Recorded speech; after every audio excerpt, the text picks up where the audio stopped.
বাংলাদেশ বলেন কিংবা এশিয়ার আরও অনেক দেশ, ইউরোপ, আমেরিকা, সবখানেই মেয়েরা নির্যাতিত হয়, ইভটিজিংয়ের শিকার হয়, ধর্ষণের শিকার হয়। তো এসব ক্ষেত্রে মেয়েদেরকেও একটু সতর্ক হতে হবে।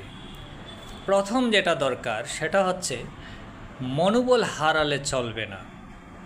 যদি পরিস্থিতি এমন এসেই যায়, একজন বা দুইজন বা তিনজনই হোক, যদি পরিস্থিতিটা এমন হয় তিনজনের মুখোমুখি হয়ে গেছেন, তারা ছিনতাই বা ধর্ষণের উদ্দেশ্যে আপনাকে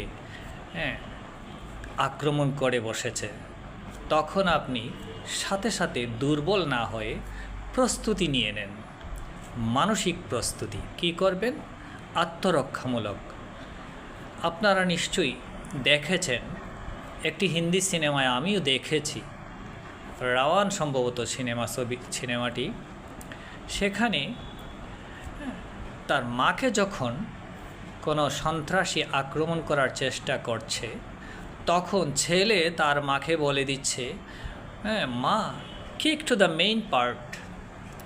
তখন মার মুহূর্তেই চিন্তা এসেছে এবং মা সেই কাজটি করেছে। ওই পুরুষ সন্ত্রাসীর ওই মেইন পার্ট বলতে যে যা বোঝাচ্ছে তা তো নিশ্চয়ই বুঝে গেছেন।